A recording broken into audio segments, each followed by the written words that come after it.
Thank you. And next on my list is Israel.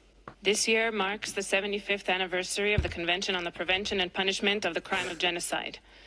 A convention that was born out of the ashes of the Holocaust when 6 million Jews were systematically exterminated by the Nazis and their collaborators. 75 years on, the Jewish people are still under attack, still enduring the brutality of anti-Semitism. On October 7th, Hamas terrorists infiltrated Israel and slaughtered Israelis for who they are. In just a few hours, 1,200 people lay dead.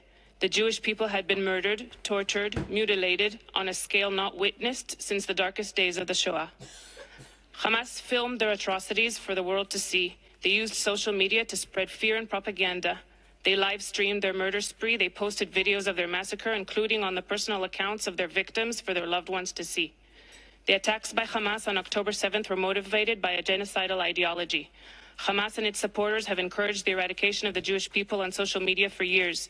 They have called for Israel's annihilation. They have spread conspiracy theories. They continue to engage in hate speech with near impunity. 75 years since the signing of the convention, anti-Semitic rhetoric and violence are on an alarming rise. According to the ADL, anti-Semitic threats surged by an alarming 488% on TikTok in the first 18 hours of October 7th. Before the bodies of the victims of October 7th were even cold, anti-Semitism exploded both offline and online. Many resorted to once again blame the Jews for their own massacre and look to protect and defend those who carried their slaughter.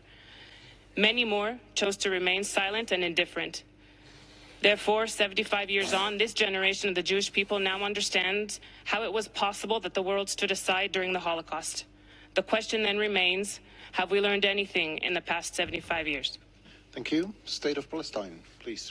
Early warning to genocide must compel us to act and make sure that we prevent such atrocity. Yet for the past 8 weeks, and after issuing genocidal calls publicly and unashamedly, Israel proceeded to drop tons of explosives on Gaza, which have a huge destructive power.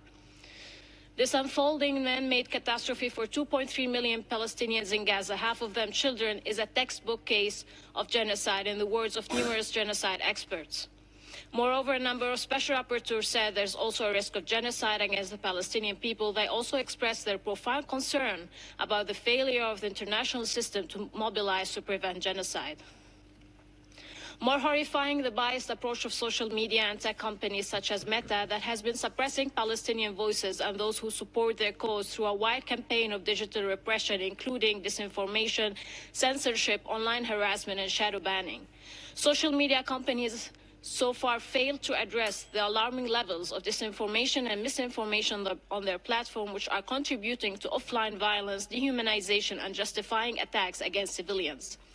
A series of advertisements in the social media network have been calling for violence against Palestinians. Some contain violent content directly calling for the murder of Palestinian civilians, like ads demanding a Holocaust for the Palestinians and to wipe out Gazan women and children and the elderly. The approval of these ads is just the latest in a series of Meta's failures toward the Palestinian people. We urge tech companies and social media platforms to immediately take strict measures to protect their users from harm in light of the genocide unfolding in Palestine, and to urgently address instances of online hate speech, incitement, and violent discourse targeting Palestinians. Social media companies must ensure the respect and protection of Palestinian voices on their platforms. This commitment will reinforce their mission to provide safe digital platforms that amplify the voices of truth and could be a platform to prevent atrocities and not encourage them. Thank you.